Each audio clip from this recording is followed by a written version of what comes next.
Bem, amigos, muito bom dia, muito boa tarde, muito boa noite, muito boa madrugada a você que nos assiste aí no nosso canal. São agora 11 horas e 30 minutos e teve um inscrito do canal aí que um tempinho atrás pediu para eu filmar. Aqui é a Boa Vista de São Caetano. Nós estamos aqui agora na rua direta, né?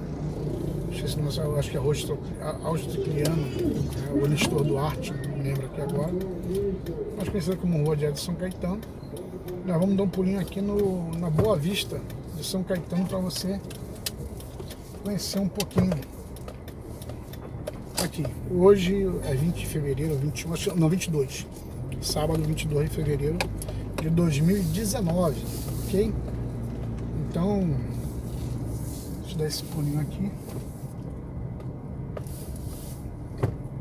Nós vamos ver se a gente vai ali no fim de linha. Não sei o nome dessa rua aqui também. Isso aqui a gente vai no fim de linha. A gente chega lá. Olha a nossa vinheta aí, pessoal. A gente chega aí.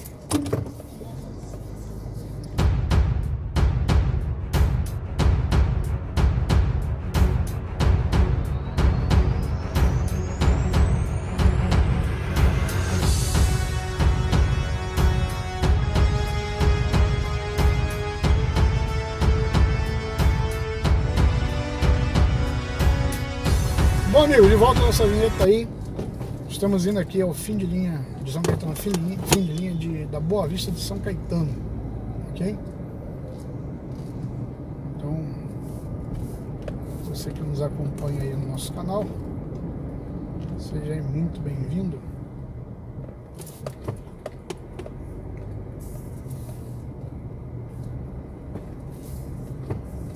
Hoje aí um pouco preocupado com essa situação da Venezuela, né? Ontem surgiu a notícia de que a Venezuela havia instalado mísseis junto à fronteira do Brasil, lá em Roraima. Uma situação muito perigosa. A nossa torcida é que tudo possa se resolver sem necessidade de intervenção armada, nem do lado do Brasil, nem do lado de Venezuela, nem do lado da Colômbia, nem do lado dos Estados Unidos, né? Que possa realmente se resolver sem derramamento de sangue. Ontem já surgiu a notícia de alguns índios, né, próximo ali à fronteira do Brasil com a Venezuela, que foram, parece que teve 2 mortos e vários feridos, inclusive foram trazidos para o Brasil porque lá nenhum hospital tinha perto, né? Trouxeram para Roraima para poder serem atendidos. Faço votos que os feridos já estejam melhor, recuperados, e que Deus possa consolar a família daqueles que perderam seus entes, né? Mas infelizmente o resultado de uma ditadura é essa, não tem para onde ir. Ainda mais uma ditadura comunista com esse viés socialista, nada. Sei lá, não existe sistema de governo perfeito. Mas socialismo foi uma coisa que não deu certo no mundo todo. Não existe. Hoje as pessoas, sem viés político, né? Mas só tratando mesmo assim de fatos históricos. Você olha, por exemplo, para Cuba. O povo passa fome, necessidade de Cuba. Diz que no mar passa de cartilha para você poder se alimentar. Você tem direito a comer 2 kg de arroz por mês, 6 ovos por mês, uma coisa assim, né? Você olha para a Rússia, fazia parte do antigo bloco da União Soviética, da República Socialistas da União Soviética, e você vê que a União Soviética daquele tamanho, um país daquele tamanho, aconteceu o que aconteceu, né? Não deu certo, se fragmentou. Hoje são vários países independentes e os mais espertos caíram fora do socialismo, inclusive a própria Rússia. A Rússia, na verdade, eu acho, no que eu vejo assim, eu acho que ela é um país que ela é uma ditadura disfarçada. Existe uma troca de Vladimir Putin com o primeiro-ministro de eleição, né? Aí, tantos anos, Putin é o primeiro-ministro. Tantos anos, Putin é o presidente. Eles trocam entre si. Só que vocês reparem que o Putin, sempre ele que manda. Porque assim, se o país é parlamentarista, primeiro-ministro, correto, era o primeiro-ministro mandar, né? O presidente, ele figura apenas como chefe de Estado, chefe de governo é o primeiro-ministro. Então, a diretriz toda, o plano de governo, tudo é passado pelo primeiro-ministro. Só que na União Soviética, na Rússia, quando o Putin está no poder, quem manda é Putin. Pode ser presidente ou primeiro-ministro. Então, foge daquele conceito que a gente tem de parlamentarista. Até porque, se o presidente a gente mandasse o primeiro-ministro fosse figurativo, quando o Putin fosse primeiro-ministro, é para ele ser figurativo, o outro cara mandar. Mas não, quem manda é o Putin. Então, para mim, aquilo ali é uma espécie de Venezuela, aquilo é uma democracia disfarçada. O interessante também é que esses países socialistas eles sempre usam o nome de democracia. Por exemplo, a China, que não é socialista, diga-se de passagem, a China é uma ditadura. Quem pensa que a China é socialista, a China é um país capitalista. Tem um embrólio dela meio louco lá, os partidos únicos, porque ela é uma ditadura e tal. Mas a China é um país capitalista. E vocês podem observar que lá também tem um presidente, acho que tem um primeiro-ministro, mas o primeiro-ministro é figurativo. Quem manda é o presidente, que é o chefe, né? Ele é presidente da República, é o presidente, na verdade, do partido, que é um partido só, o Partido Comunista. Mas lá é um país capitalista, mas lá se chama República Democrática da China. Temos também a Coreia do Norte, do Coxinha, né? Como o povo chama. Também lá é República Democrática da Coreia do Norte, salvo engano. Se é errado, vocês me corrigem. Me corrijam aí, por gentileza. Mas República Democrática, para eles é democracia. Agora vai lá, vê de fato se existe democracia, né? Mas é um partido, um país socialista, porque não existe partido comunista. É um país socialista. O comunismo é o ápice do sistema, né? E nenhum até hoje conseguiu de fato ser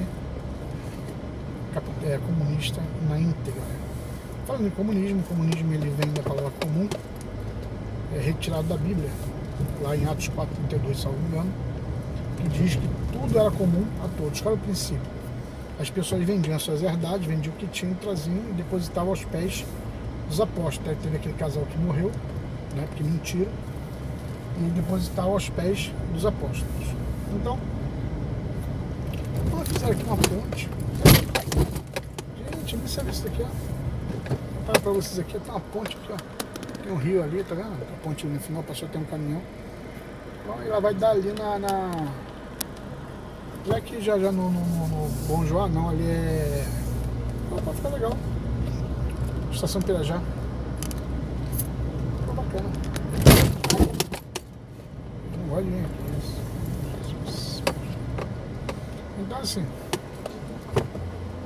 nem sei se já passei aqui do fim do dia. Então assim, o que acontece? Você pega, por exemplo, você pega, por exemplo, como eu estava falando, a Coreia do Norte. A Coreia do Norte, ela... A Coreia do Norte, ela...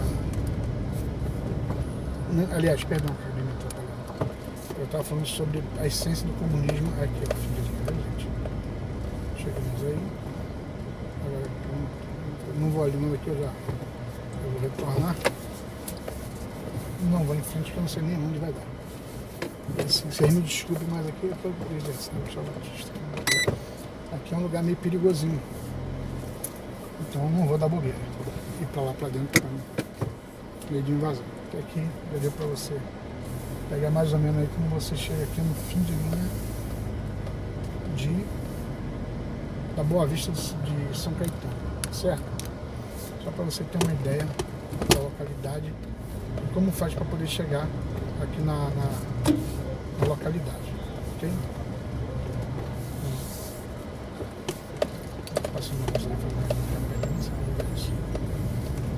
Então,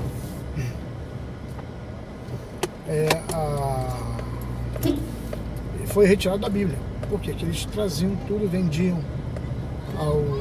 as herdades, traziam para os apóstolos e eles dividiam aquilo que eles, né, tiveram com as pessoas pobres. Passa um rio aí, ó. Passa um rio. Ficou bacana, cara. É legal se tivesse aqui uma entrada aí para poder fazer uma diversão, né? Bacana, né? Um rio, passa um rio ali, só que rio aí. Então a ideia foi retirada dali da Bíblia. Por isso que eles diziam que nada, verdade nenhuma lhes pertencia, tudo era comum a todos. E o princípio do comunismo é isso, né? A construção utópica é que o Estado, ele gerencia tudo, ele é dono de tudo, e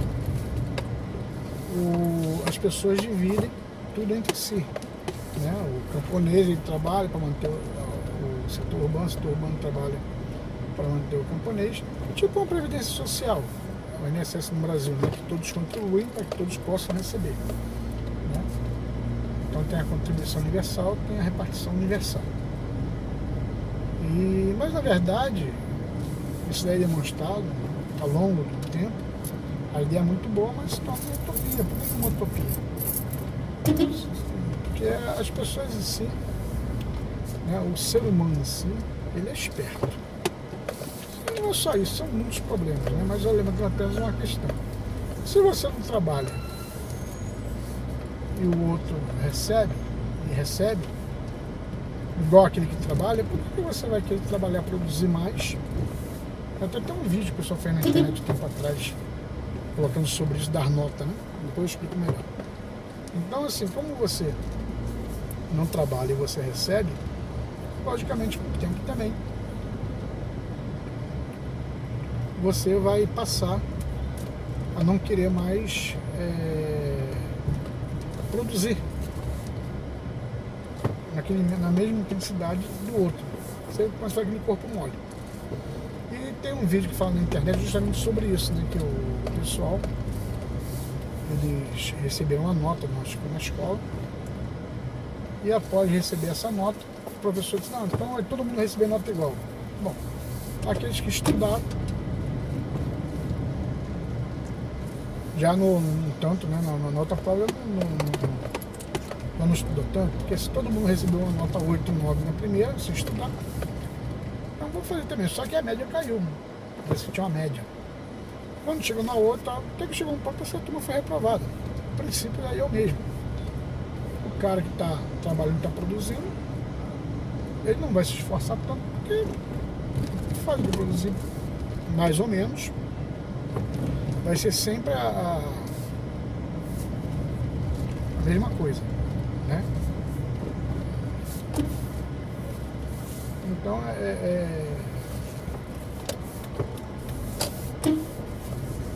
o princípio é o mesmo isso daí. E assim, o comunismo foi uma coisa que infelizmente não deu certo. Você vê, por exemplo, a Coreia do Norte hoje é um dos países mais fechados que a gente poderia citar. Será que alguém aqui ali é feliz? Você não tem acesso à internet, você não tem acesso você não tem acesso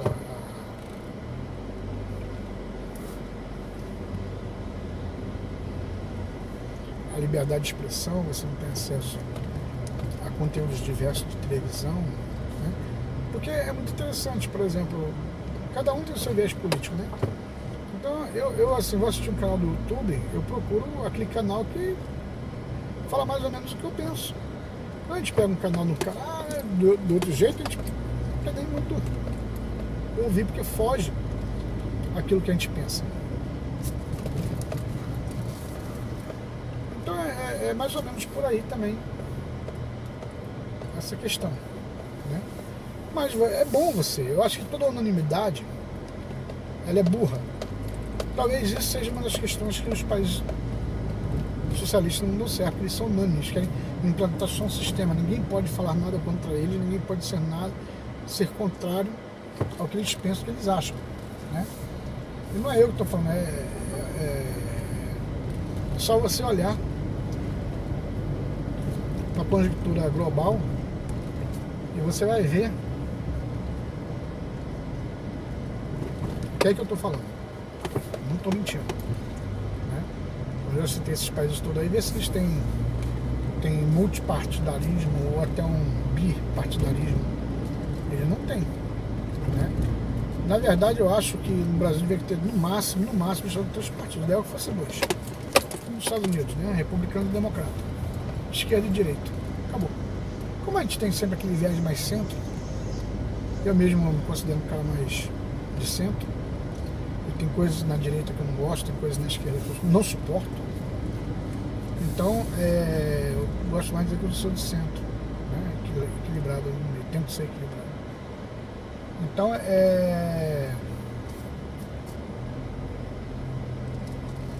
poderíamos ter no máximo 3 partidos. Acabou. Não tem mais do que isso. Ah, porque eu vou abrir o partido da abobrinha. Cara, tem 3 partidos. Você veja que você vai ficar. Né? Porque toda unanimidade, ela é burra. Então você não pode ter só um pensamento, só uma ideologia, só uma coisa reinante. Por exemplo, a reforma da Previdência. Ela é necessária? Ela é necessária. Eu vou até fazer um vídeo depois sobre isso. Ela é necessária. Mas de que forma? Ela é necessária. Né? Então isso daí vai ser o quê? Discutido. Você não pode pegar, porque eu estou vendo muita gente dizer assim, porque o presidente foi o melhor projeto foi esse, da equipe econômica do presidente, e o presidente está certo? Sim, beleza, muitas coisas estão certas, mas tenho certeza que a coisa está errada.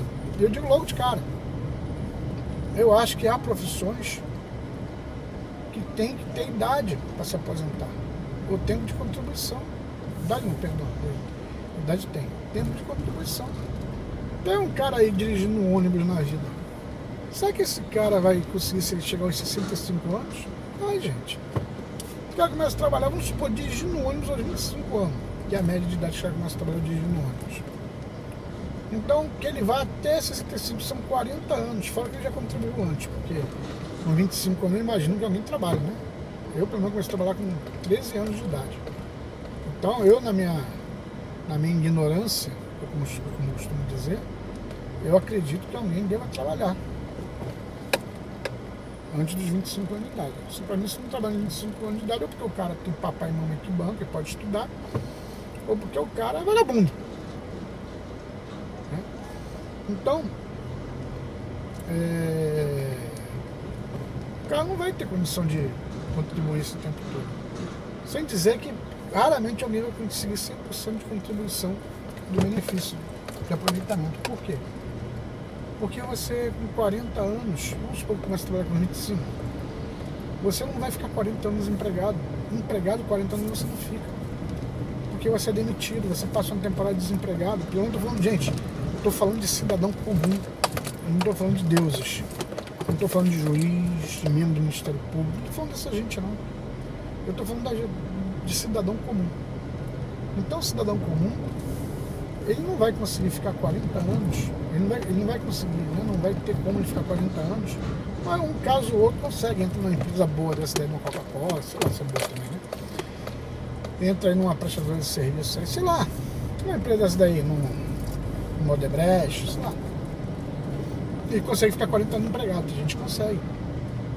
Mas, principalmente quem é trabalhador braçal, trabalha em obra, pedreiro, tem engenheiro, que faz uma obra, faz outra, sai de uma empresa, vai para outra e tal, ele passa aqueles intervalos de desemprego. E aí ele não parece, são 6 meses de um, é um ano do outro e tal. Quando você vai ver, ele não tem com 65 anos, não consegue os 40 anos para poder receber a aposentadoria integral.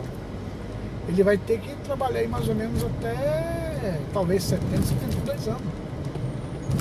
Há profissões que você pode trabalhar até 80 anos, engenheiro, advogado, juiz, membros do Ministério Público, médico. Você pode trabalhar, você tendo saúde, não tendo infarto, não tendo derrame, não troço desse daí, não tendo câncer, você consegue, né? Mesmo com pressão alta, com dor na coluna e tal, mas você consegue. Agora um trabalhador braçal não consegue, gente, não tem como. Então é um tipo de coisa que eu estou falando que é necessário a esquerda para levantar a bandeira, né, e apontar essa discrepância. Agora, como é que vai fazer esse apontamento? Do jeito que tem sido feito? Não. Você não pode pegar uns loucos pai como uma mulher que tem aí, uma doida barriga lá do Rio Grande do Sul, só fala merda. Tudo bem pegar uns doidos desses daí que quer invadir, nada, você tem que fazer uma oposição inteligente, uma oposição de argumento, uma oposição combativa no sentido de trazer pro voto, derrubar o voto, fazer aliança e tal. Normal, isso é política. O que você não pode fazer é ir para um plenário e ficar gritando igual um doido, xingando. Não, isso daí não vai adiantar cuspindo os outros. Isso daí não vai adiantar. Então, o que eu tenho dito ultimamente, a esquerda no Brasil, ela tem até que se reinventar. Ela tem que se redescobrir. Né? Como aquele cantor de rap falou na época da eleição, que foi para Haddad. Vocês precisam ouvir novamente a voz das ruas. Então, para que nós possamos o quê? Ter 2 ou 3 vozes dentro da política nacional, para que não deixe virar uma ditadura, porque unanimidade vira ditadura. Se hoje o nosso presidente Jair Bolsonaro, nosso, porque todos nós somos brasileiros, ele é o presidente do Brasil, ele é nosso. Você pode ser de esquerda, mas ele vai ser o presidente. Não tem como. Como, por exemplo, aqui o governador é Rui Costa, eu votei nele. Então, ele é o meu governador. Estou morando aqui no estado da Bahia, atualmente, é o governador. Se eu morasse lá no Rio de Janeiro hoje, era o Wilson Witzel, né? Mas não, eu moro na Bahia, embora eu seja carioca, mas meu governador é o Rui Costa, pago meu imposto aqui. Eu vivo aqui e eu voto aqui. Eu voto aqui há muitos anos. Então, é preciso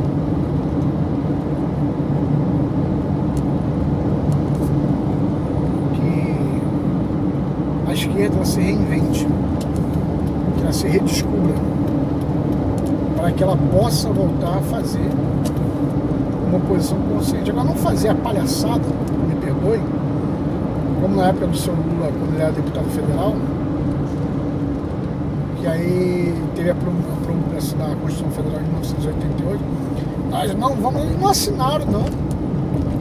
O PT na época não assinou a Constituição de 88, que depois eles mesmos governaram e utilizaram a Constituição de 88. Não assinaram. Então tem muito disso, a gente não vai assinar, a gente não vai fazer isso, a gente não vai fazer aquilo, gente. Isso daí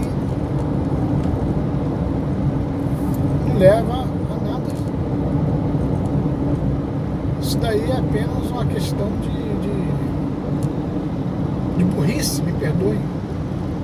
Porque você deixa de fazer uma coisa correta, concreta, fazer uma oposição inteligente, fazer uma coisa burra. Adiantou não assinar? Não, já temos 31 anos, partindo já para 31 anos de Constituição Federal. Bom, e quando foi governo? Governou com ela e não teve que governar com ela, não teve que conviver com ela, a própria Constituição que eles não assinaram. Então é isso, pessoal. Unanimidade é burra. E assim, eu torço para que a esquerda do Brasil abra os olhos e possa... Eita, deixa eu só falar. Olha, já levei muito já. E possa entender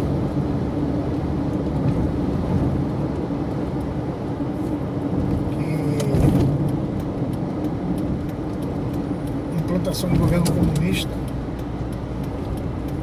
está na contramão da história. Hoje os países comunistas estão se abrindo, como a China, e viraram países capitalistas, porque viu que esse sistema não dá certo.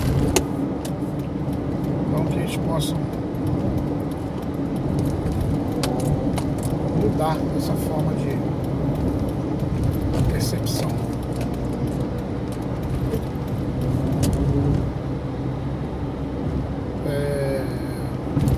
Nem ficar dizendo que Venezuela é uma democracia e que Nicolás Maduro que está certo, porque não vou nem entrar nesse mérito, nessa seara, porque não vale nem a pena, né? Eu acredito, então, seu ouvinte aí, nosso amigo, companheiro aí do nosso canal, nem tá.